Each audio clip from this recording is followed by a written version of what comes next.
Good evening, everyone, and welcome to the Bradford West Gwillimbury Committee of Adjustments on this Wednesday, August 27th, 2025.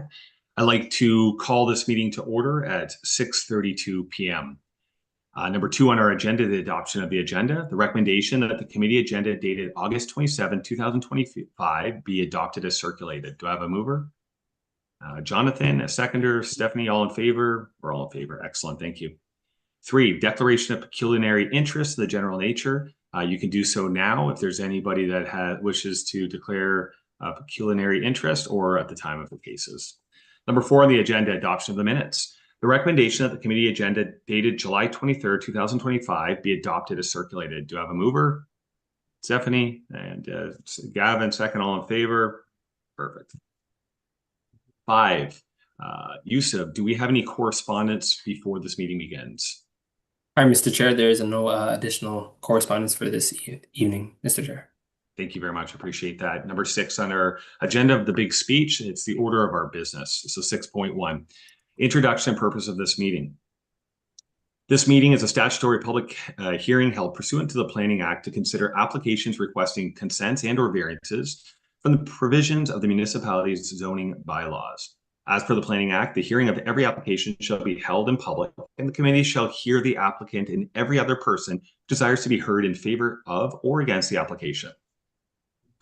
Written notice of tonight's hearing was provided to the applicant, prescribed agencies, and adjacent property owners in accordance with the requirements of the Planning Act and applicable regulations. Signage was also provided on the subject properties. 6.2, the application of meeting procedures. 1, application presentation. I'm going old school with the paper here. The applicant or a representative will be invited to the committee to provide details of the proposed application and its merits. 2, applications correspondence. The chair will invite the secretary treasurer to present any correspondence received for the application being considered. 3, member participation.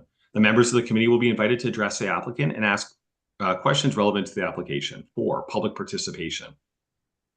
The public will be invited to address the committee to provide comments in support of or opposition of the application. And 5, further action. Following the question period, the committee may then make a decision regarding the application to defer consideration of the application, reserve its decision, or adjourn the meeting. Should the committee make a decision approving or refusing the application, the secretary treasurer shall issue written notice of decision subject to the requirements of the Planning Act.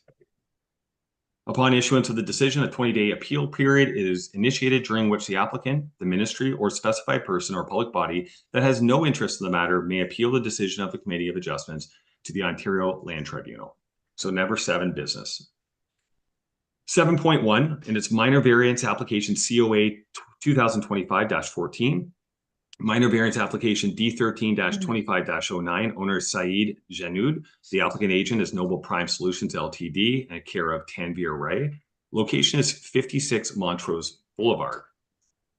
The applicant is seeking relief from zoning bylaw 2010-50 as amended, respecting setback requirements for steps and the required number of parking spaces in the residential R143 zone to support an accessory dwelling unit. At this time, I'd like to ask Mr. Tanvir or Saeed to make a presentation on the application. Sure, sir. This is Tanvir Rai from Noble Prime Solutions. I'll go first and then Saeed will follow with some additional points. Now, we are seeking minor variance for 2 things. So one is for the reduced parking from 3 to 2. The second dwelling unit needs 3 car parking on site, where we are proposing only 2 car parking. But if you look at the pictures that we have presented to the city already, based on the distance from the sidewalk, we can easily fit in 2 cars on the driveway and 1 car in the garage. So in reality, we do have 3 car parkings before the sidewalk, which addresses putting this application in a very positive manner. That I think that is one of the reasons why city is proposing an acceptance to this application. Regarding the second point, we are proposing a below-grade entrance in the rear yard, where we are seeking a minor variance of encroachment of 2.92 meter, whereas city bylaw allows only 2 meter setback into the required rear yard. That is for the establishment of a below-grade entrance in the rear yard. We personally think it meets all the standards of the zoning of the minor variance committee. We did go through some of the neighbors' complaint regarding this, and we have tried to address that in the last meeting as well. where they had some concerns regarding the AC on the side of the sidewalk, which we will be moving into the backyard, so that does not become an issue for any of the neighbors. And we are also ready to build an additional fence on the side if any of the neighbor is really concerned that any of the tenant going into the backyard can go into the neighbor's property that can disrupt their life in any respect. We totally think that yes, that their privacy should not be intervened. So we are totally aligned with that. And we are proposing that we can build up a side fence so that none of the tenant can disturb the neighbors in any respect whatsoever. We did try to establish contact with all the neighbors as well regarding this application to get their support as well. But I think regarding that point, Saeed will give you better input. Thank you.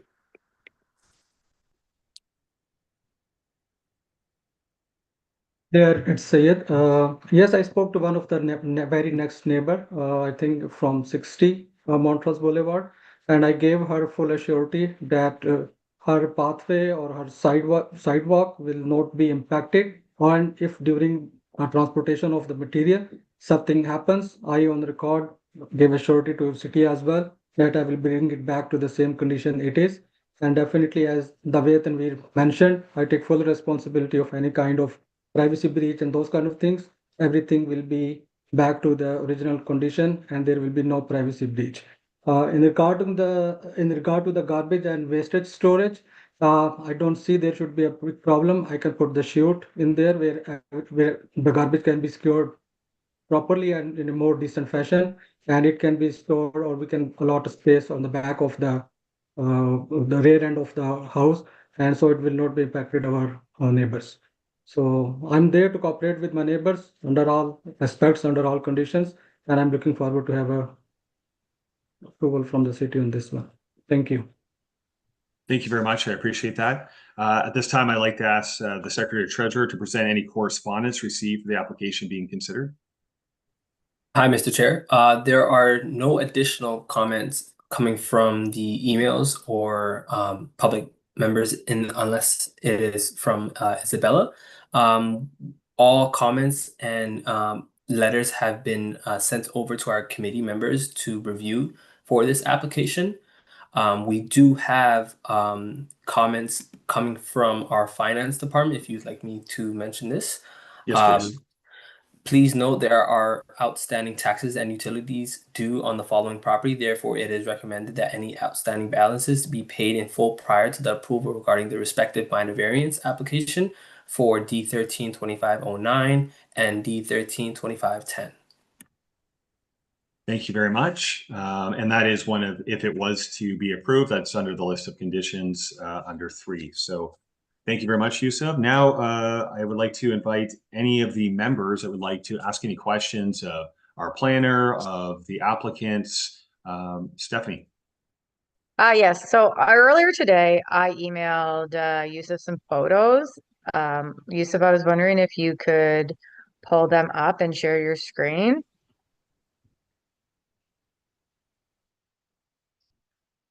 Hi, Stephanie. I did send over a message through email regarding being able to show this pictures. Due to direction received from legal, I have no permission from the landowners of 60, 58, 56, and 54 Montrose to take the pictures.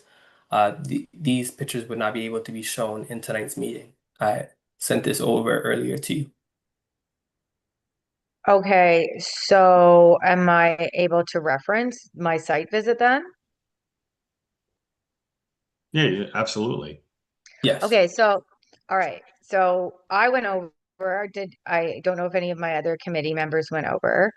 But I went over, and in the laneway was a treadmill, a suitcase, a bike, and garbage cans. So when I look down at I read the 7+ letters that we've gotten from my residents.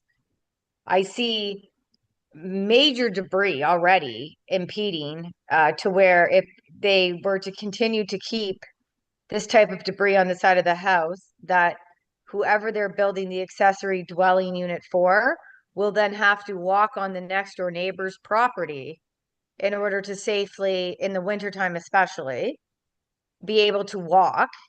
My question is, how are you going to ensure that this debris is gone when you have tenants? And my second is, you say that you're going to park in the garage, but I drove by your garage when it was open, and there's no car that's going to be able to be parked in that garage based on the amount of stuff that's in it. So again, my question is, how can you ensure that there's going to be garage parking? Mr. Said? If I may, right now the house is only for a single family residence. So they have enough car parking for two, but once they're renting the basement, they will need three car parking, third one for the tenant anyways in the basement, which we can easily park on the driveway. So regardless, they'll have to clean out the driveway for that.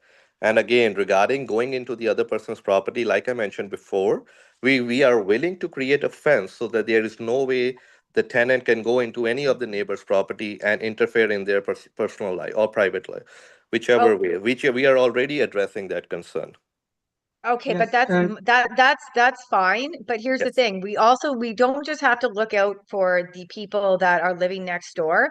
We Yeah. have to look out for your tenants. And Okay. you right now the property has back taxes, back utilities, and has stuff strewn everywhere already. So how are you going to be able to protect the safety of your downstairs tenants when you already have piled up debris So around the house? right now okay, let there's me, only a single Sandeep, just give me family. a second. Maybe let me share some background. Stephanie, you have a valid point. Thank you very much for sharing that.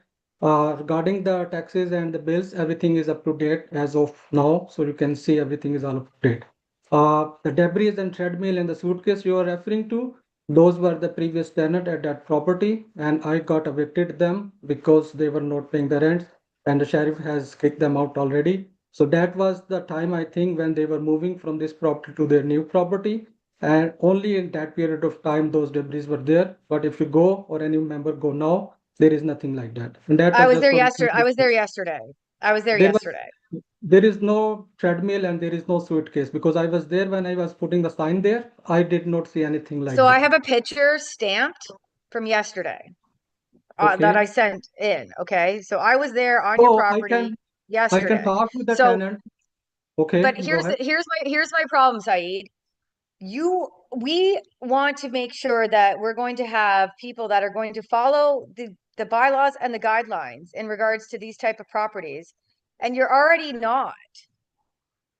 So how can you ensure us that you're going to make sure that your tenants don't allow debris and clutter when Yes. you've already allowed that? And if you know that you're going to be evicting tenants, you should have a garbage bin as a responsible landlord there the next day to make sure that your property's clean.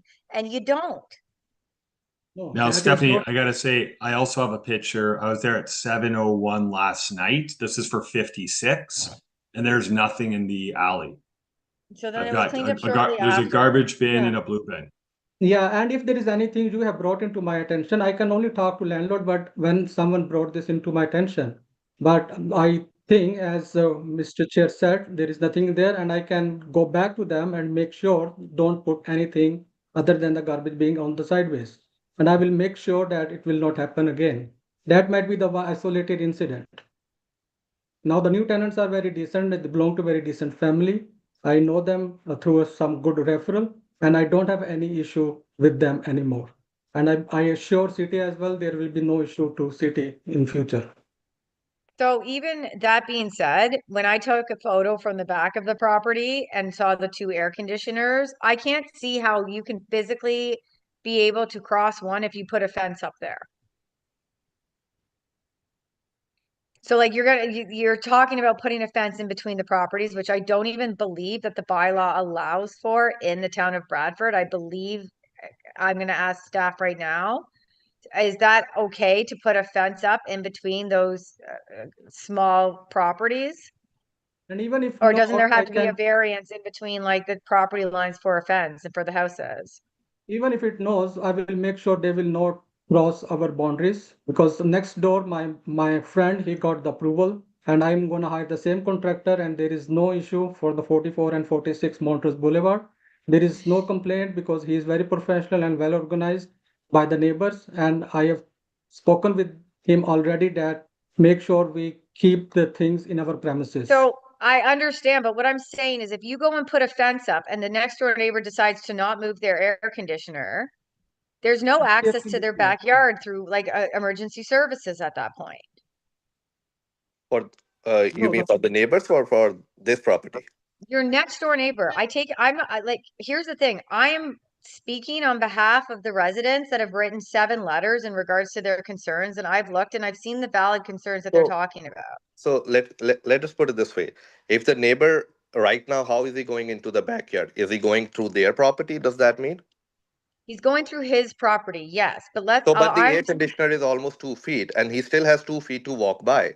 So it's gonna stay the same. We can put fence more on our line. So he can still walk around the air conditioner if he wants I'm not to. saying he can't, but can a stretcher get through there? That If stretcher some, still cannot go there, unfortunately. Sorry to say that. well, But a stretcher still stretcher cannot go cannot, there. a stretcher would not be able to get through there with But why would with the stretcher way go that it into the is right. backyard, first of all, that If somebody has a heart attack in their they backyard, can go through the house, ma'am? Can go through I live in one. I have the detached house. I can bring anything. I can go to my Yes. backyard. I don't have any neighbor who is objecting why you are stepping 1 foot on my side.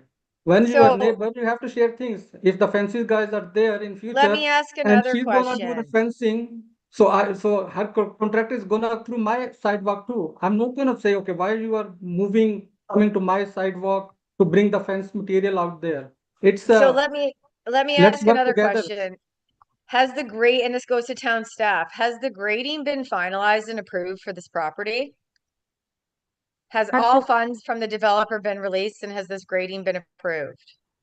For you, Mr. Chair, to Stephanie, in terms of grading, it's valid during the building stage. So when they submit for a building permit, then that is at the time that they look at the grading for the plan. So again, I don't understand that answer, Priscilla. I'm asking, there was a resident that brought up a concern that the developer hadn't done the final lot lines for it. It was in the letter. Like, I just want to get some clarification on that. So for you, Mr. Chair, when it comes to grading, it's evaluated during the building permit stage. For now, development engineer has reviewed the file and they didn't have any concerns. And they pointed out as well that grading will be evaluated during the building permit stage. So yes or no, has everything been approved and everything is set in stone with everything to do with this parcel of land? They haven't submitted a building permit yet. So the answer is no. They haven't evaluated. They haven't evaluated it, but correct, they haven't evaluated it. So we're trying to do an adjustment on a property that's not even like properly evaluated yet. Is that what I'm hearing? So the evaluation you're looking for is to be done at the time they get the building permit. What we're looking at is the only minor variance that we're doing now. We have nothing to do with moving the air conditioner, putting the fence up. The fence can go all the way up to the front of the building, and then once it hits the front of the house, it has to step down to 3 feet. Once it gets further up, it has to go down to 2 feet.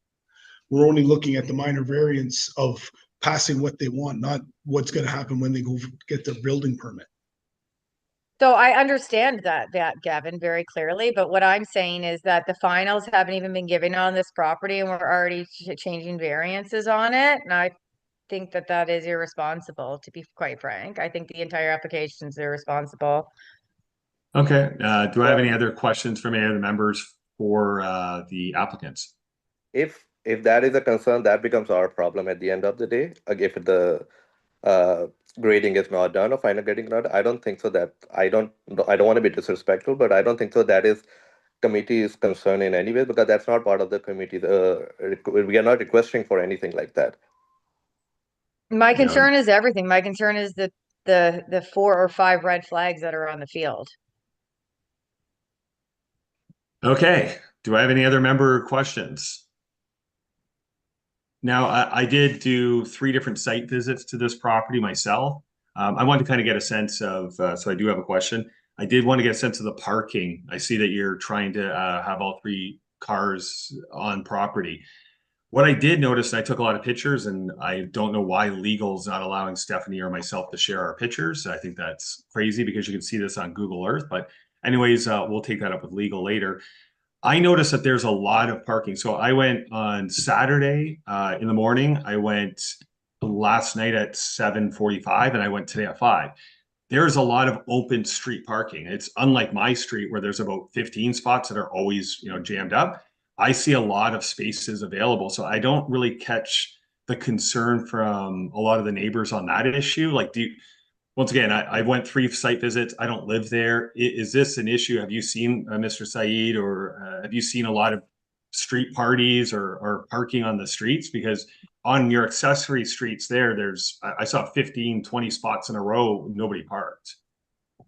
No, I don't see any, even the previous tenants on both properties, they never raised any concern that we don't have parking, because we never use the road parkings and there is plenty of parking in front of the road there. So I think parking is not a big concern at this time. Yeah, that wasn't my concern on it. So that's kind of, I just want, once again, ask your opinion on it.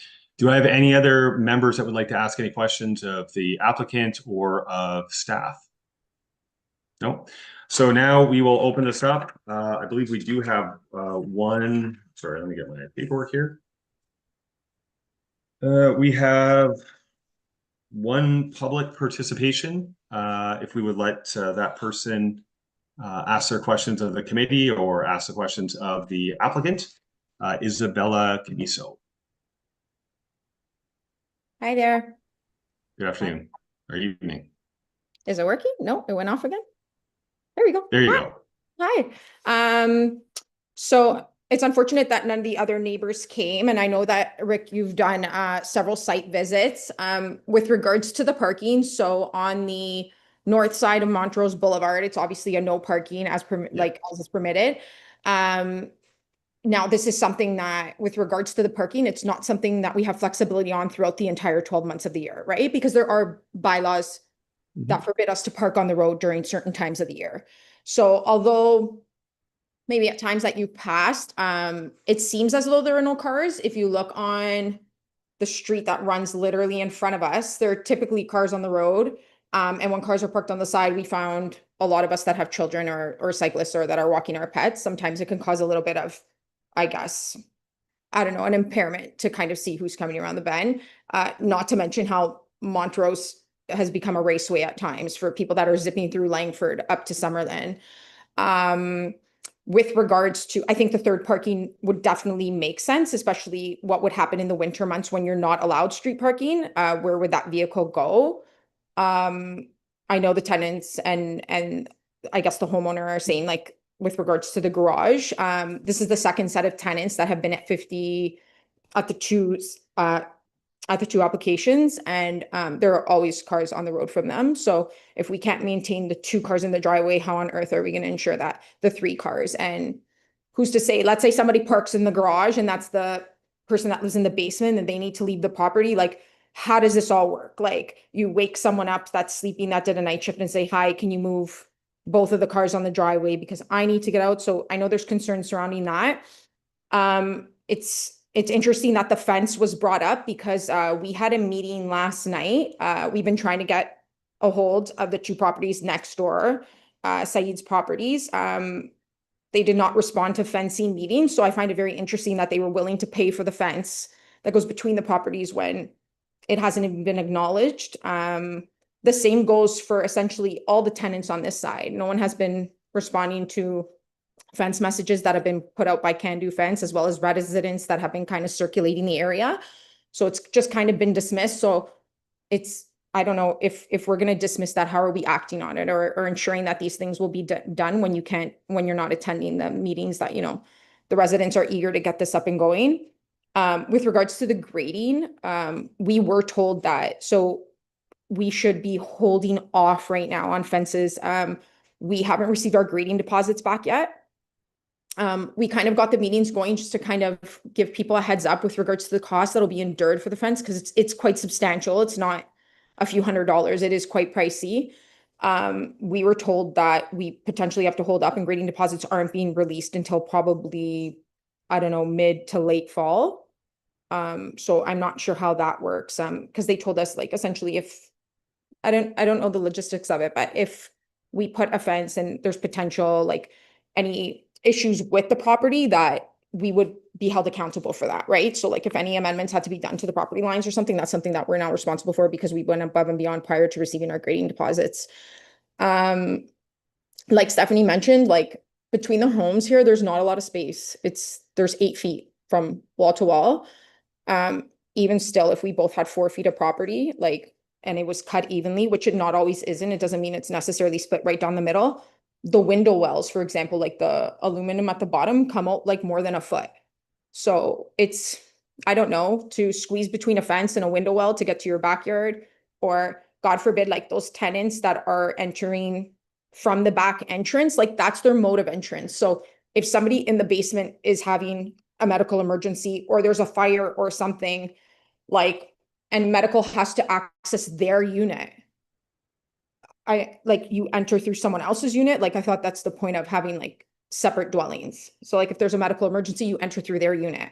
So to fit a stretcher, and then like snow removal, those snowfalls we had this year, there's gravel between the homes. There's no walkways. It's a ton of rocks. So like all the overflow snow, where's that going? Like who's carrying that to the front or the back of the house? Especially like the snowfall we had that this year. There was snow piled for weeks that we couldn't even like, we couldn't even move it. People's garbage bins were covered. Like the snow was crazy.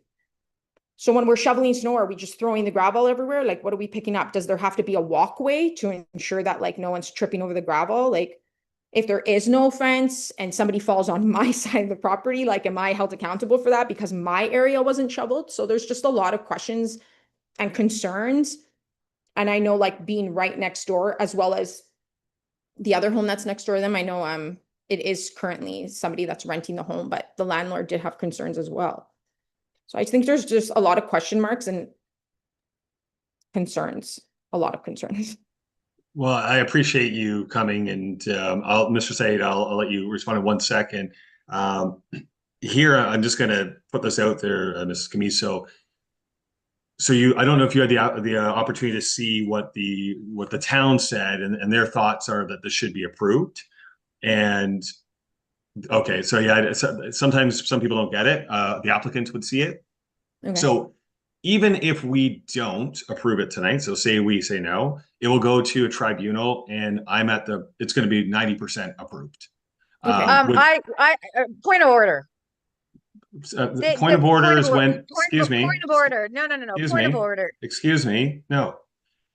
Point of order is when I break a rule in the meeting. I did not break a rule in the meeting. I feel like you I'm broke a rule by giving misinformation. It's not a guarantee that it goes to tribunal. The people have the right to go take it to tribunal, but that doesn't mean that it goes to tribunal immediately. The applicant has to decide to apply to go to tribunal. It just doesn't, but when we say no, it doesn't immediately go to tribunal, Rick. Yes, it will. It will go to tribunal. You can ask Alan, or you can ask Priscilla. It will go to tribunal. I've sat on this meeting. Steph, you've been here for 1 year. I've been here for 6. Okay, I've seen it go through. Then you should know better. So what I'm saying is, even if we say no, there's a high likelihood, especially with Ford's push right now for ADUs, that this would get approved. I'm just telling you, I'm not saying I'm for or against it. I think your concerns are quite legitimate, but I'm just kind of telling you that's how we're seeing things right now. But anyways, I will let Mr. Said respond to your questions, or if you have any questions directly for him. I know you've probably had some correspondence with him. Mr. Said, you had your hand up, if you wouldn't mind responding. Yes, thank you very much, Mr. Chair. And Isabella, thank you very much. Your concerns are valid. First of all, we are not going to do that is against the city bylaws or whatever the laws are. So everything will be approved, whatever the requirements are. We have spent a lot of money already on this one, and we just want this one approved for everyone's benefit. The thing you said about the fencing, that there is no response. I don't get any response at my Avon address because that's why I did not get any tax bills and other bills at my primary residence. I went to the city, I changed my address, changed my account. So now I have started getting all the emails and the mails at my primary address, and I have paid everything upfront. So for the fence, I definitely, if you are doing the fencings, my neighbors are doing the fencing, why I don't want to do it? I want to do it because it doesn't look good. I just don't want to be unique or different that, okay, so my house has no fence and your house has fence. I want to be a good neighbor. I want to be a part of your whatever the project is. Even today or tomorrow, whenever the fencing thing comes, I'm there to support and I'm there to do it. Regarding the snow removal, if the tenants are there or the new build is made, I'm gonna do make the sidewalk over there. The snow the snow removal part is gonna be in our benefit because there will be no much snow. All the snow will be removed. Right now there is a snow all the day. If there is a snow because no one is shoveling. But if someone is there, they're gonna remove the snow every day. So there should not be any issue like that. And all your concern, Mr. Said, can I just say something quickly with that? Because I live 2 blocks north of this house, and I have the same situation. So much snow came this year. Like I had 6 feet of snow on the side of my house. There's nowhere to put it, unfortunately, this year, unless you're to melt it. And that's the concern Mrs. Caniso has brought up is there's nowhere to put the snow. Like if we have what we're going through, with these weather lately, there's going to be nowhere to put it. I don't know where you're going to put it. The front lawn, my front lawn had 6 feet of snow, I think, at one point this year. So I think that's a valid concern. I think, you're going to have to come up with some kind of strategy to deal with this. yeah, we just gotta shovel it to the where we are not gonna throw on the neighbor property and we are not gonna pile up our driveway. So definitely whoever the snow shovel company would be I hire or the tenants, they're gonna remove it. We will make sure we will not throw in our neighbor's property and we will not make sure it will not be impacted the driveways. So we will manage or the tenants will manage it accordingly. Thank you very much. Mrs. Caniso, is there any other comments or questions that you have for the staff or for the committee members or for the applicant?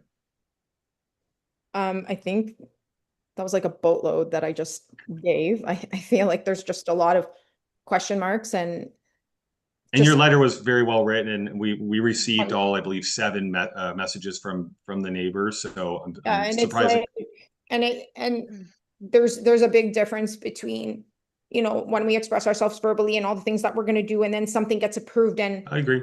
How are we assured that these things do happen? Because this is my 3rd home in Bradford. Like I've lived in detached homes that we have tenants next to us, and it's all about all these things that we're going to do and how it's going to look. And the way it's portrayed is never the way that it's carried out. And it's frustrating because this house wasn't $400,000. This is $1 million semi-detached home. So, and I understand that a lot of money is being put into it, but I don't know. It's a big question mark. I have a lot of concerns and I know I'm not the only one. And I feel like there's a lot of uncertainty and maybe. Well, I do appreciate that you came here and spoke today, and once again, you got to be heard. So, and we got your letter as well. So, thank you very much.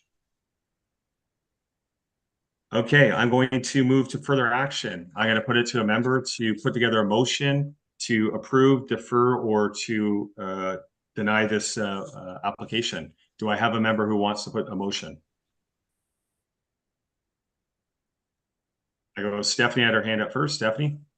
Am I able to put a motion for both of them, both of the 7.1 and 7.2? I would defer to Alan. I think we're supposed to go one at a time. Yeah, one at a time. All right. So I would like to put a motion to deny minor variance application D13-25-09. Okay. Do I have a seconder? Sorry. Jonathan, all in favor? Okay, so we have 2 in. Okay, do I have another motion? Why? That one just passed. Why would you need another motion? No, 2 out of 4 people. Oh. Because we don't have Fahim here. Oh. Okay, put the motion back together, please. I'll vote. I would like to put a motion to deny minor variance application D13-25-09. Okay, can I have a seconder? Jonathan, all in favor? Okay, so motion is denied. Sorry, Mr. Said. We are going to now move over to your second minor variance application, COA 2025-14. Actually, sorry, I do have to put a reason for the denial, Stephanie, for what is the safety of neighboring properties. Okay. Safety concerns of neighboring properties. Yes. Okay, so that's what's going to go. Alan, sorry, So, Mr. Said, it has passed now, so I apologize that it didn't go the way you wanted it, but that's what happens. We are now going to move on to minor variance application COA 2025-14. Minor variance application is D13-2509, owner Saeed Janood, Noble Prime Solutions, care of Tanvir Ray, location, this is, pardon me, that was 56. I apologize. I looked at that same paper. That's two. For 58. I apologize, everybody. It's minor variance application COA 2025-15, minor variance application D1325-10, and the owner Saeed Janood and Farah Nayez, the applicant agent Noble Prime Solutions Ltd, care of Tanvir Ray. The location is 58 Montrose Boulevard. The applicant is seeking relief from zoning bylaw 2010-50 as amended, respecting setback requirements for steps and the required number of parking spaces in the residential 1R143 zone to support an accessory dwelling unit. The minor variance application PLN 2025- oh, pardon me. Sorry. Too much on my plate today. So let's go into that one. Page 19, here we go. And we will start off with the applicant's presentation. So either Mr. Saeed or Mr. Tanvir. Good evening, everyone. I'm not sure what to present now. It's exactly the same application. I guess you guys have already made a decision. I don't think so there's any point of any presentation anymore. Well, Mr. Tanvir, and once again, we'll, oh, sorry, Saeed, did you want to say something? Yeah, I'm a little surprised because just the same story happened just 2 houses away. My friend got it approved. So what was the difference on his side that I'm not getting approved? So is there Well, some kind of biased decision making happening here, or like well, I'm we are missing a member, need- so it kind of upsets, it changes the dynamic. I'm not saying that member would have voted for or for against. this meeting should be But with that said, postponed till then, because I Saeed, am losing in that part. If your member excuse is not me, there, I excuse am me. at risk of losing. Yeah. Excuse me. You have the right to appeal this. Okay, you have a 20-day course. appeal process, so Free of you have cost. the right to do so. Free of 20 cost. days, and planning department will walk you through this. Priscilla can help you out with that process. You have a lot of support from the town based on the application. So once again, that's the process now. Instead of deferring this and keep pushing it down the road and down the road and down the road, it's not seeming to run through our council for whatever reason. There's some sticking points here. So with that, you know, instead of keep dragging you back month after month with a deferral and for this and that, you can now go ahead and see what you know, what the appeal process presents to you. But it is gonna cost me a lot, and it's a lot of waste of my time too. So if the city member is not there, so I should not be like you know, the part of affecting member. Well, okay, if this is part of your presentation and you're okay with okay, so let's I was never follow. told that. So there will There's be a point of board order member with and this there will be meeting, a so we have voting to at follow the a end. process. So we'll get back to a back and forth if you would like to. This isn't really the right place for it. So if you have anything you want to say on the presentation, if you want to just move on forward with the meeting, we can continue forward. Yeah, so that's why I'm going to say, so 2 houses next to my house on the same road, same proposal, and they have been approved. I am not, so the safety concern are not there, and now there is safety concern on my thing, where I am also giving a surety that our neighbors will not be impacted on camera, on record, and if something happens, I will bring the condition back to the way it is as now. So what is the difference between the 2 properties down the road and my property? Okay, so in the presentation, it's kind of like a one-way presentation. We will address that, or I will address it, and Stephanie or any of the town members, but let's just follow the process properly. So you've done your presentation. I'm going to ask now Yusuf if there was any application correspondence on this file. Hi, Mr. Chair. There are no additional correspondence other than our public member Isabella, who had spoken regarding this application. All letters referring to this application has also been sent to all committee members. I have also checked my email regarding any further comments, and there has been no other comments. We did have the comment coming from finance regarding this application, which I have already read, but I'd like to read again just to make sure. Please note that there are outstanding taxes on the following property. Therefore, it is recommended that any outstanding balances be paid in full prior to the approval regarding the respective minor variance application. Perfect. So now we can do member participation. We can have a back and forth. Do any members want to speak to Mr. Saeed or to Mr. Tanvir? Stephanie? I just want to say that a main difference for me, personally, when I'm looking at this, because we're at the end of the day, a volunteer board that is here to advocate on behalf of the residents. And for me, the difference between this one and the one that you were speaking is the outstanding taxes on both properties and water. It is a concern. Paid off already. I gave you the reason already. I understand, but like as of the report, as we see it right now, like this is a recommendation that these be paid off. So they were delinquent at one point. So like if you're asking the reason as to why like one was approved and not the other, I believe that the other one came in and didn't have that attached to it. So again, it paints Is that a the only picture. reason you were concerned about? But you didn't mention that when Mr. Chair asked you what's the reason. You mentioned about the safety. So Well, I'm just as I said, concerned why the safety is there. And well, you just interrupted me, so I didn't have time to finish the thought there. Like that is just one of many concerns that I have in regards to it. But you're asking specifically why. I'm just answering your question when you asked specifically why yours was different than the other one. Again, it's what I just said. There's a few flags on the field, and I just don't, to be frank, I don't have the confidence that this isn't going, that the snow's not going to build up, that somebody isn't going to potentially get injured, that a fence is going to be erected, that a walkway is going to be put up. Like, I don't have the confidence based on, what the picture already is showing, which is back taxes and back utilities. So that's my answer to why it's different than the one that you were referencing. So Stephanie, so when the problem is there, so there is a solution for that. So I have gave all the remedies and all the solution given to you. So No, I understand. Listen I to me, can, now I it's can, my I can, turn, now I it's can my have a, turn. so Now it's my I turn. can, Now it's my turn.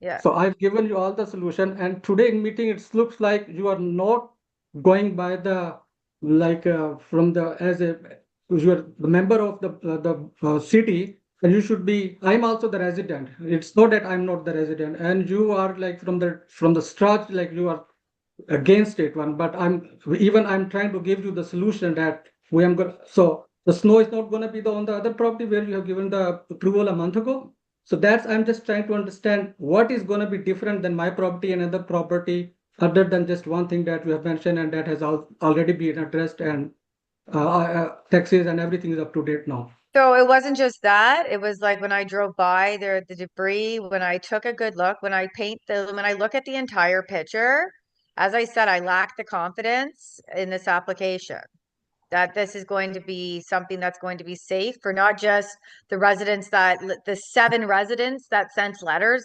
opposing this. I'm not That's doing also anything against the that's law. also the difference. There was 7 people that spoke out. One person was here today to speak out against this application. We didn't have that on the. I'm just answering your question as to what makes yours different than the others. And that's, we had 7 letters. We've had one person speak in regards to it. We've had back taxes. We've had back utilities. There, right there is many flags on the field that makes me lack the confidence that someone isn't going to get hurt on this property in the future. It might not be you, you're not living there, but it might be one of your tenants. And a year down the road, you have somebody that moves in the upstairs. You've already said it yourself. You had a nightmare tenant that threw their stuff everywhere. How do we know that they're not going to do that again? And then how do we know that your basement apartment person isn't going to have a medical issue? And as the resident was speaking about, they can't be expected to go through somebody else's dwelling to get to the lower dwelling. Like, No one can again, expect. there's so many things that are wrong with this application, in my opinion. I totally disagree. I don't. You are still speaking the same thing again. The debris was, you said there. No, it is not there. Mr. Chair has verified it. On the previous meeting of my neighbors, there were 3 members. They were live on the camera, and they have raised the concern, and the city has still approved it. Everything is like, if there is a problem, I have given the solution already. I'm not sure why you are still just So- one-sided and not trying to understand my point of view as well. I'm the resident of city as well. So, And Mr. Chair, Mr. I was not sure, to be last point, I was not sure that there will be a voting at the end and one of the city member is not available. Then definitely it's not a fair deal with me that So- you do the voting without the fourth member. Well, Mr. Said, I appreciate the point. I'm going to let Yusuf, he has his hand up, and then I'm going to address you honestly in my thought process, just to kind of give you an idea why I decided to do what I did. But Yusuf. Hi, Mr. Chair. Isabella would like to also give a comment as she's still here regarding this application. Sure. After the member participation, we can bring her on board. So once again, Mr. Said, so here I'm going to just lay it out, and I kind of said it before, and I was kind of jumping the order, and that's where Stephanie could have yelled point of order because I was kind of breaking the rules on the way I was presenting. The issue I have is we're at a deadlock. Okay. So if we tie, then the application goes nowhere. Okay. If I push it forward, now you can appeal it. You can start moving on. Yes or no, if the board approves it or not. Right now, all indication is based on the information that the town has provided that they're in favor of it, it will go through, regardless if I want it or don't want it. So instead of just deferring it and deferring it and deferring it and wasting your time and money week after week and having these conversations that don't seem to be going anywhere, that's why I kind of voted the way I did, just to let you know, I want to move this forward. So I don't think we were going to solve it, especially we only had 4 members here tonight. So that's why I voted the way I voted. Instead of you just keep coming back month after month after month. Can we try one more time? Because I heard in the last meeting, like again, the first one property decision was made and then city reversed it, that they say, no, we have letter, we didn't check all the letters, so that's why we have to defer it. Can we defer again? Because the things are getting in a positive way. There will be no objection from the city that there are. We've already decided on the first case. Now, when we go to the second case, if a member puts that forward, and if that's what you want, we'll take it under consideration. I can't speak on behalf of my other members. They can do as they wish. I'm the chairman, so I listen to what they want, and then we put it forward. So, does anybody else have any questions for Said or for Tanvir? Okay, so now we do have a member of the public that wishes to speak, Mrs. Camiso again, so we'll allow her to present or speak.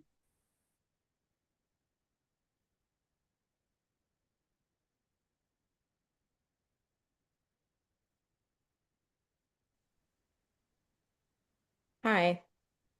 So with regards to one of the points that Said brought up with regards to the neighboring property, that had, I guess, the same variance as approved. The layout of that home is quite different than the one that Said's representing, those 2 homes. They added a side entrance. So I wouldn't portray that as kind of the same scenario. The layout is quite different. It doesn't have to access all the way to the back of the home because we do see the side entrances have been put in.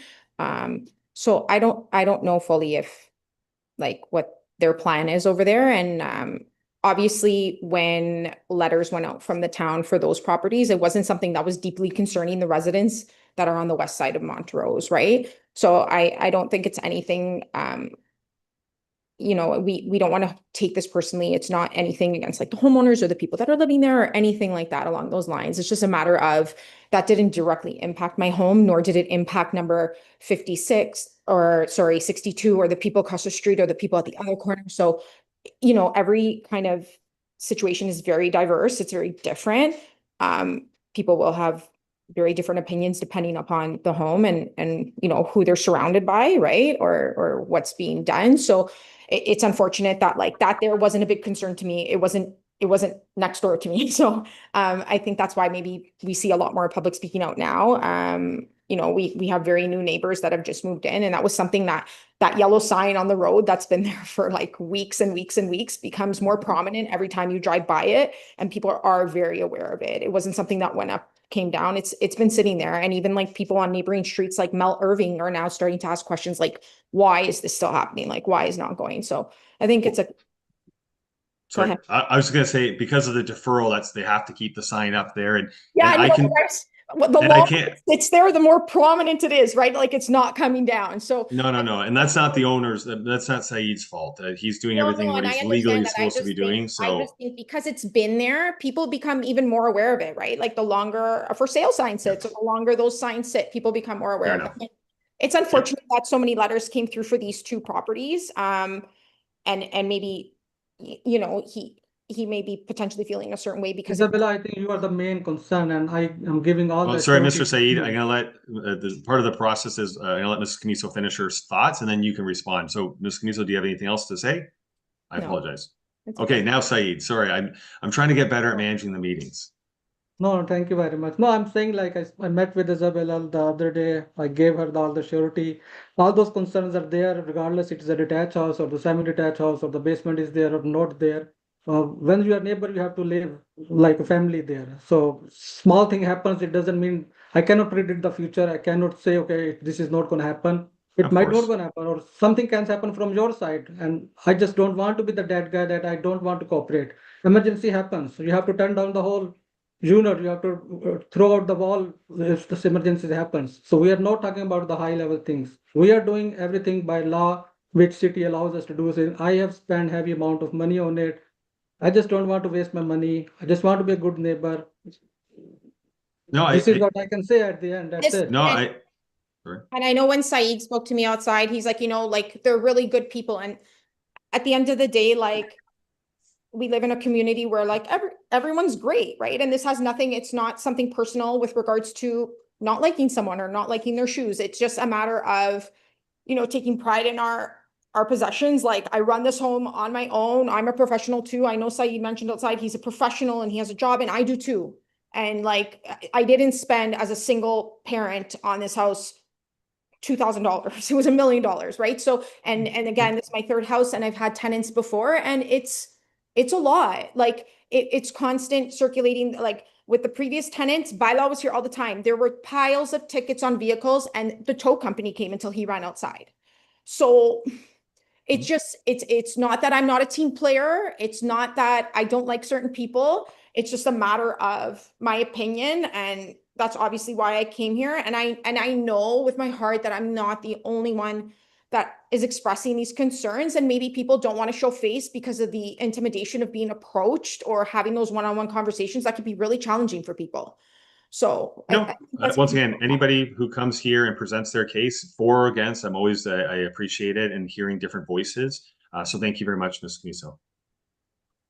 Now, with that, Saeed, I will say, as I recall, and Steph or Gavin or Jonathan can refresh my memory on the neighbor that did get the approval. I think it wasn't unanimous, so it wasn't like it squeaked through.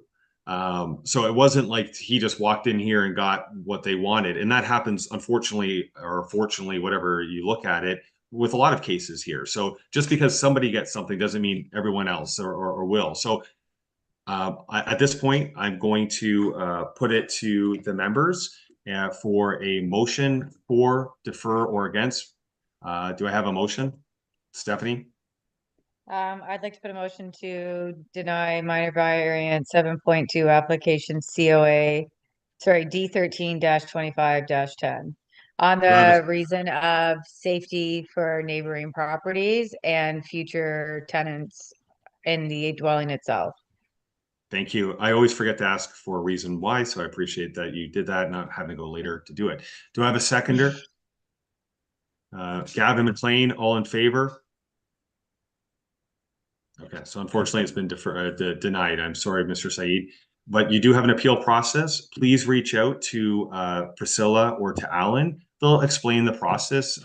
They know it a lot better than I do, but you do have other, ways to appeal this. So I wish you luck, and I wish Mrs. Caniso luck. So thank you very much for coming tonight. We're going to move on to our next case. Next case isn't like a judge. Pardon me. And it's minor variance, application D13-25-13, and the owner is Fernmark Homes Limited, Fernando Manuel Marquez. The applicant is Fernando Manuel Marquez, and its location 74W Dikey Court. Let's get my. Rick, I think the last name's Marks. Pardon me. I very much apologize. Let me write that down. Thank you for correcting. The application is seeking relief from zoning bylaw 2025-78 height allowance in the residential one R1-2-7 zone to support accessory dwelling units. At this time, I would like to ask Mr. Marks to or any agent on his behalf to present his case on why he would like us to approve his application.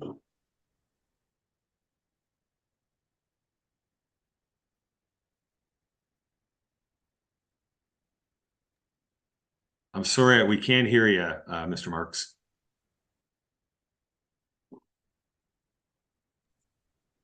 It's still showing as mute on your screen. Okay, can you hear me now? I can hear you. Can you guys hear him better than I can? Barely. Let me try the volume here to see if we can get this up a little bit. That's Much better. Now we can hear you. I'll mute and let you present. Okay, thank you. Yes, the application that I'm putting through is for the height restriction for the ADU. And the reason for it is because of the dwelling that I'm proposing and to put in is a little bit large, but this particular lot is very, very large. So I'm putting in the main dwelling in the front, which is a quite large house. And then there's enough room at the back to put in the dwelling, and there's plenty of room for backyard. And the one of the reasons that I ask for this is not actually a rental place that I'm going to put in. This is a place that I'm going to be using for my family. I have a son that is diabetic, and he's going to be needing a lot of assistance very soon. He's 45 years old, and he has been diabetic since he was 5. So now he actually can't see too good. So he lost his license already from this disease, the diabetes disease. So he has a house that I built for him a few years ago. I am a builder. And he lives in this house, but he lives by himself. He has 2 children who would live with the mother, and he's by himself. So my wife goes there a lot. And I want eventually to bring the man to this unit to live close to us. Also, this unit is a 2-bedroom unit, which eventually we're going to need someone to take care of him and to live in the unit with him. That's why this unit is a little bit on the height restriction is a little bit high, but the main unit that I'm putting in the front, the roof pitch is a 9/12 pitch, which is a nice slope. The unit at the back that I'm proposing in is only a 6/12. We already brought it down not to even be close to the pitch of the main house to try to keep the height down. And the other reason that this is a little bit high on it is because of the grade of the lot. So this lot is a walkout and slopes to the back quite a bit. And then even at the back, from where the dwelling is proposed on the right side of the lot at the back, it still slopes to the other side of the unit for more than 1 meter. So it keeps sloping in. So when the calculation was done for the height of the dwelling, it goes from the average elevation of the grade to the midpoint of the roof. So I'm over the 4 meter that is allowed for that. I'm very close to the 5.4. That's why I was asking to see if we can get a relief on the height of this dwelling. Thank you very much, Mr. Marks. I'm sorry to hear about your son. I hope he does well. I'll open this up now to an application correspondence. Mr. Secretary Treasurer, do we have any correspondence on this file? Hi, Mr. Chair. There are no additional correspondence from the public regarding this application. Checking through my emails as well, there are any more comments regarding this application, but we did have a letter that has been sent over regarding this application to all committee members for them to review. But there are no additional other correspondence regarding this application at this matter. Thank you so much. I'll now open this up to member participation. Does anybody have any questions for Mr. Marks or for Alan? Alan is on this file, which is nice to see. Stephanie, you scratching your head, or was that your hand up? Sorry, I was scratching my head. Okay. So this height that my concern here is that the neighboring property, the letter that we got was concerned about, I believe that they were concerned about the shading of their property. But from the sounds of this, and by looking at your very well drawn out drawings, you're saying, Mr. Marks, that it doesn't exceed the main dwelling's height of pitch, correct? No, it's very low comparing because the front of the main dwelling is actually double the height of this one in the back. Okay. The grade from the front to the back, we're talking about probably about 4 meters in difference from the top of the lot to right to the Yeah. bottom of the lot itself. Yeah, and it's just the grade because it slopes down in there at the back, right? And if you're looking at the house itself is facing north, so there's no shade in the neighbors because the sun is actually going around the dwelling Or towards is it the him north. frozen or frozen? Did he freeze or did I freeze? Something happened with your camera, Steph. Sorry. I'm still Oh, sorry. here, I guess. Okay. My apologies, it's mine. Okay, that's the only question that I had. Do we have any other questions from any of the members regarding this file? I'm going to just ask Alan. This is kind of our first big ADU that's come through here. Do you have any thoughts, questions, concerns on this file? I know you put it together. Certainly, thank you, Mr. Chair. Perhaps if I may, in the spirit of proposing to contribute to the committee's considerations of the public comment that was made and forwarded to the committee, as Yusuf had shared, if you'd like, I'd be happy to go through each of the points and provide a respectful submission to the committee That'd be great. for That'd be its lovely. consideration. Okay. I should also note that subject to the committee's desire, following receipt of the written correspondence, I did also prepare a little more information in the form of a marked up elevation drawing that does a bit of a comparison between maximum height currently allowed for a detached building, how close to the rear lot line, and so forth. So if the committee likes, as part of that, I can share that by sharing my screen. Okay, wonderful. Yes, please. So perhaps I'll just walk through each of the points in the correspondence first, if you like. So the first concern, I should note that the written correspondence does point out 4 themes of concern. The resident who provided the comments is a resident along Metcalf Drive, where part of their rear lot line abuts a portion of the rear lot line of 74 W. Dikey Court. So they have formally objected to the proposed variance, and they have requested that the committee deny the variance application for the grounds they've outlined.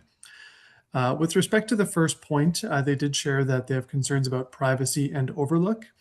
They do note that the increased height would allow for direct sight lines into their backyard and home, which would reduce their privacy. I won't read through all of them, but just touching on a highlight and then perhaps speaking to it. This is where, if you like, I can reserve response and then share the annotated image for kind of a holistic review afterward. On this particular point. The second point raised relates to sunlight and shadowing. They note that the additional height combined with the higher elevation would cause shadowing of the property, limiting natural light, reducing enjoyment, and so forth. I would submit to the committee that the proposed building that sought to be 5.36 meters in height would be located to the north of the property owned by the resident who provided the comment. Being located to the north, the shade cast by the proposed building would actually be cast toward the main dwelling on the subject property, as well at midday, as well as to the west in the morning and to the east in the evening. And therefore the shade would not be cast south toward Metcalf Drive. I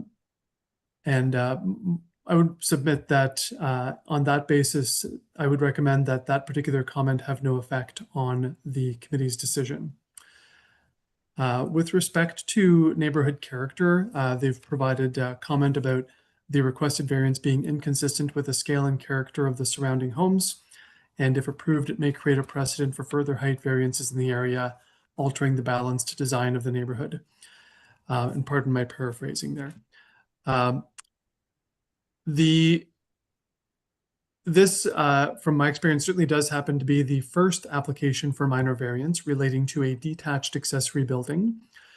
Since council passed an amendment to the town's zoning bylaw earlier this year, that particular amendment was to bring the town's zoning bylaw in line with the provincial directive under Bill 23 almost 3 years ago, which did require 3 units as of right on parcels of urban residential land, serviced residentially zoned properties in a settlement area. And so the point that that this would be inconsistent, I would submit is I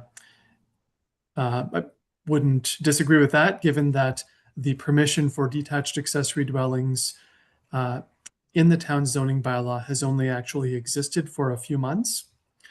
And that's through a Maiden Bradford solution about performance standards that would relate to that. What setback is appropriate to the rear lot line, what maximum height is appropriate. And certainly the first proposal that's come through variance since Bill 23 was passed by the province almost 3 years ago.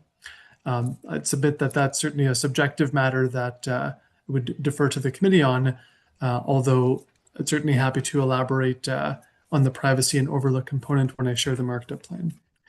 Lastly, with respect to property value impact, that's, I'd submit it would also be a comment provided as a basis of concern in the more subjective realm. I'm not a land appraiser. I'm a land use planner. We deal with built form, coordinating consideration of all varying interests, not an expert in property valuation. Would submit also that that's a subjective theme of comment that would certainly be for the committee to put such weight on it as you see fit. And just before turning it back to the committee, perhaps this is a good point for me to get the right window up and share my screen.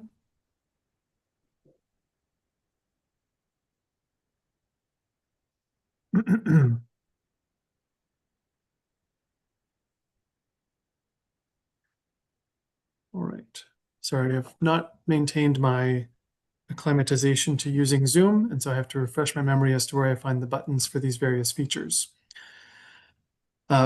So as part of the privacy and overlook comment that was provided, I thought it might be helpful to use one of the elevation drawings that Mr. Marks has provided for his application for variance and add a little bit of context to it through a scaled approach, as I've done here. The blue and the red lines in this drawing are annotations by myself as staff. All the black lines in content are original from the materials that Mr. Marks has provided. Just for context, this would be the right side elevation, or I believe put differently, the west elevation. If you were west, located to the west of the proposed building, facing east, I understand this is the elevation that you would be looking at. For context, the red dashed line over to the right would be the approximate location of the rear lot line to scale. The detached building is proposed to be located a little more than 3 meters from the rear lot line, and that would be in compliance with the recent zoning bylaw amendment. Established grade is the basis from which height is measured. That's the average grade around the building, generally the average between front and back, or all 4 points around the building, depends on how many data points we have. And of course, to the midpoint of a pitched roof. So 5.36 meters is the proposed height from established grade to midpoint. And as a last point of context on this drawing, I would also share the red box here. This would be an approximation of how close to the rear lot line and how tall the general provisions of the town zoning bylaw currently allow for a detached accessory building on the property. So residentially zoned properties are allowed to have a detached accessory building that occupies up to 15% of the lot area. And that building is allowed to be up to 3 meters in height and as close as 0.6 meters to a rear lot line. And so that's where the 0.6 meters comes in here with a box roughly 3 meters in height.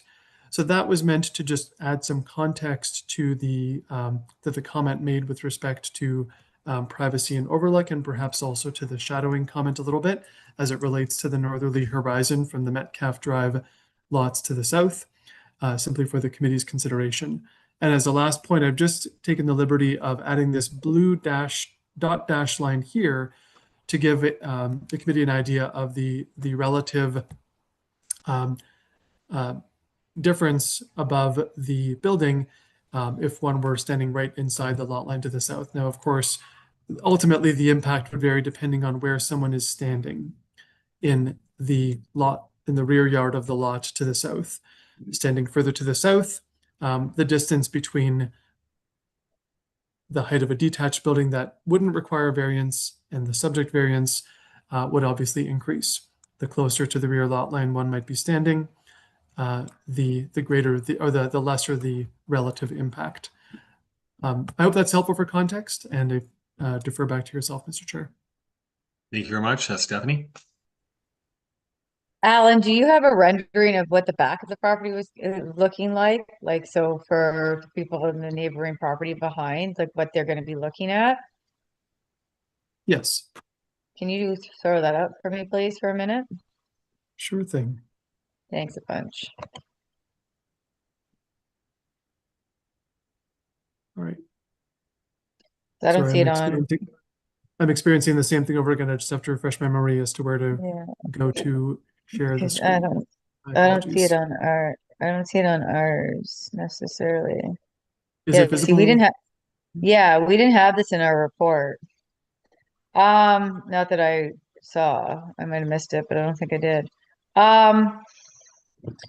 So 1, 2, 3, 4. I'm looking at 4 windows.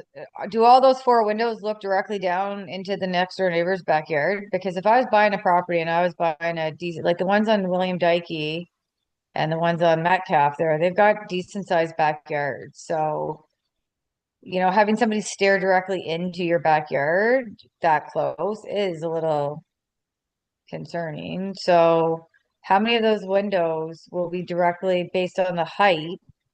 Like I can't do the math there, and it's difficult to do on the blueprints. Are those looking directly into the backyard I based on the understand that. height?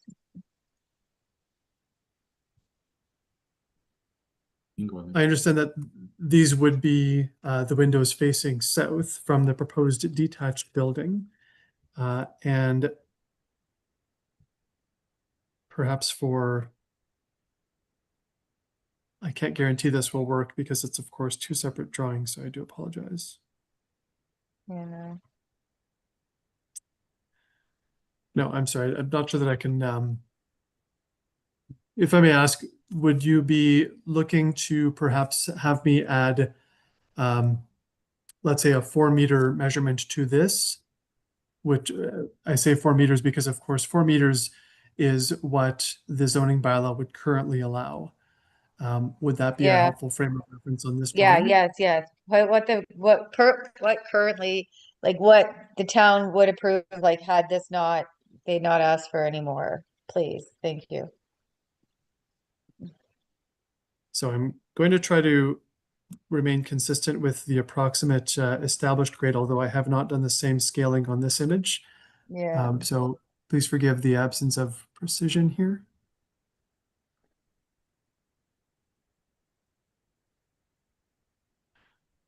I suppose 4 meters would bring you roughly to about the eave, in which case, if the proposal were to have a flat roof, Yeah. the windows could still be at the same elevation, and the potential overlook could be identical as with the proposal here. Yeah. I see what you're saying. It's just a very, very, very large. How many square feet is this? Like total interior? I believe it is, I might defer to Mr. Marks for correction, but I believe it's approximately 1,500 square feet. Holy, Yeah, that's correct. that's like a house on Zima that you want to put in a backyard. It's a 2-bedroom. Yeah, that's great. It's a 2-bedroom. It's not like a 3 or 4-bedroom. It's only 2-bedroom. No, I know, but 1,500 square feet. May I ask why so big? Well, because there's a kitchen, family room, 2 bedrooms and 2 washrooms and the laundry on the main floor. Like I said before, my son is 2 bedrooms and 2 washrooms? yes, has a main washroom and then a ensuite on the master. Well, it's like a master bedroom. And the difference of the variance that we're asking here is substantial. If I may, the house that I'm building in the front, my veranda on the main floor is overshooting the roof of this unit that I'm trying to build. Even the way it is designed now, if I'm on my veranda on the main floor of my kitchen, I'm seeing over the roof of this house, this unit.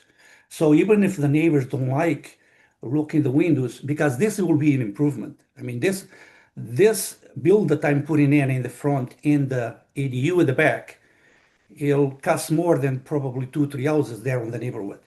But that's not the point. The point is, if they don't like, I know exactly the person actually that is putting all these questions because he had a little scuffle with me, not scuffle, fighting or anything like that, about a month ago.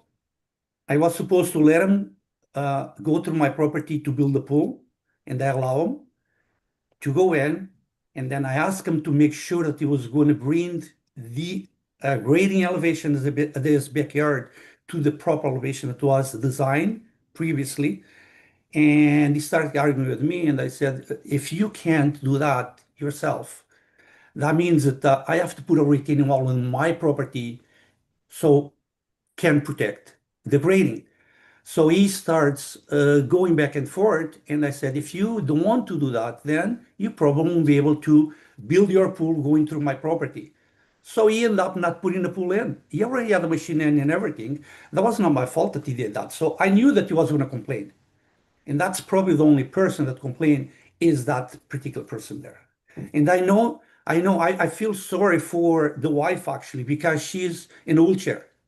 And I tried to help him out getting this pool in this backyard to my property. He was not going to use his yard at all to come in with machines.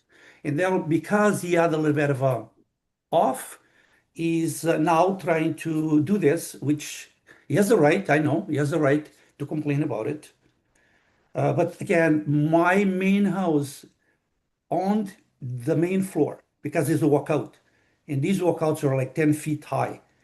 So my main house coming in from the kitchen on the veranda, which has designed a big veranda in there, I'm overlooking the roof of this unit the way it's proposed right now. So I'm going to see his backyard the same. Doesn't matter what. Yeah, no, I think my general concern, and I'll be frank here, I can't, the town of Bradford has passed ADUs, so you're well within your right to ask. But we're looking to go from 13 to 17 feet, which an already very large unit is a very big height, like it's a very big area that's going to be extended because of the size of the property itself, the dwelling itself. So that's why I'm like, with height requirements for, sheds and stuff like that, in the past, the committee has approved that. But being that this is a first ADU, I'm very worried that though you're able to ask for this variance, it's a slippery slope and a very bad precedent to continue to say, yes, we're going to just let you build higher and higher and higher. Like, when does it stop? And maybe that's a question for Alan. Is there like a restriction where you guys are going to say no, too high? Yeah, certainly happy to answer that, Ms. Sinclair. I'd say the short answer is certainly there may come a point. This is, as mentioned before, the first variance of this nature that we've yet faced.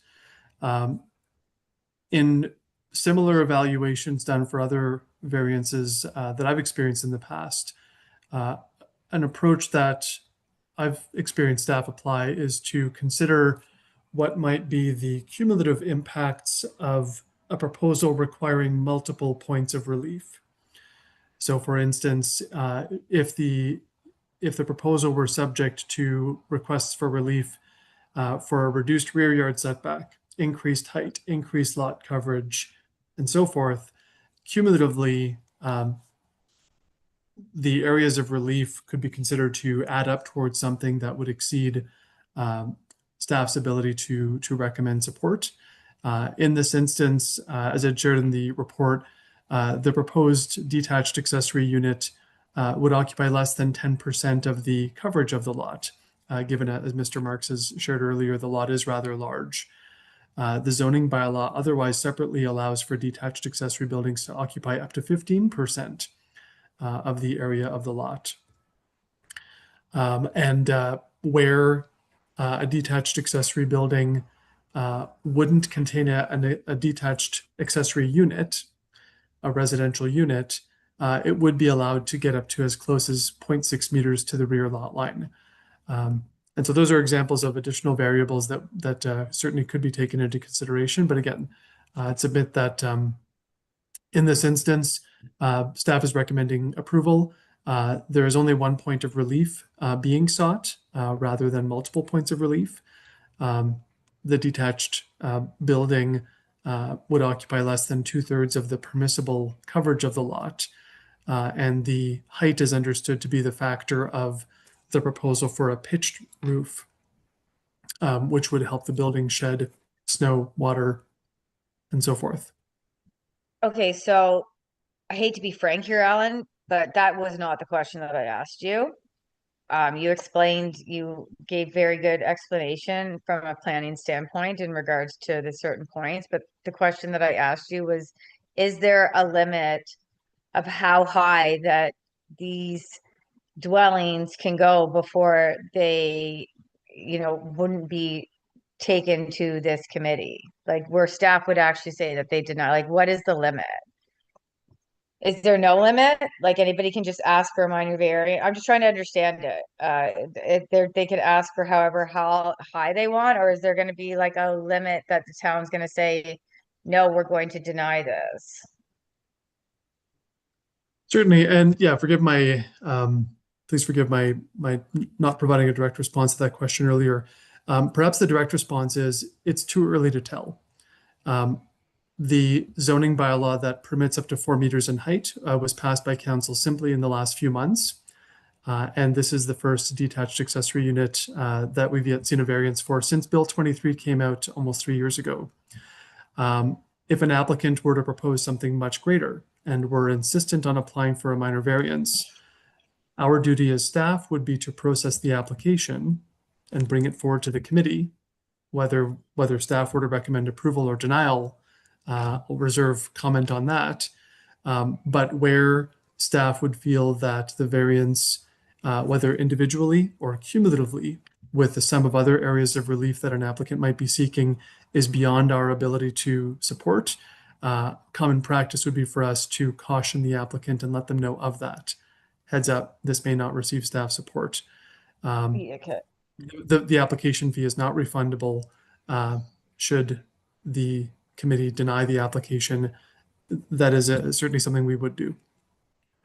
Yeah, so like I guess the last thing I'll say on it is like my concern is because these guidelines were just approved by council, like I don't, and we haven't even seen what the result of them is going to be yet. I don't want to start moving the bar before we even see these ones that are built to where the town wants them to be built.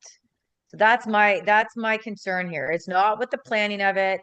It's not with Mr. Marx's drawings or anything like that. It's that council has just put this into effect and now we're already moving the bar on it. It makes me very nervous. Well, thank you very much. Do we have any other questions from any committee members for the applicant or to Mr. Weeb? I guess my only thought is, Alan, this is, our committee is a case by case anyways. And in this situation, personally, when I look at it, it's a big lot. The gentleman looks like he's a builder. He wants to live there for a long period of time with his son. The sight lines from the windows don't encroach over that 4-meter mark. Like, to me, it's on this case. Now, if you put that in my neighborhood, it wouldn't work. It's just, we've got smaller lots and you would encroach on multiple different aspects as you brought up. But anyways, that's just my 2 cents. Do I have a member to put forward a motion? Gavin. I'd like to make a motion that we pass the minor variance with any of the amendments set out by the town staff. Subject to The appendix, a list list of conditions. Perfect. Conditions. Okay. Do I have a seconder for that? Jonathan, all in favor? I'll vote just so we get through. Perfect. It's been approved. Thank you very much, Mr. Marks. I'm sorry for butchering your name earlier in the meeting. No, Good that's luck. thank you. Thank you very much. No problem. Have yourself a wonderful night. Thank you.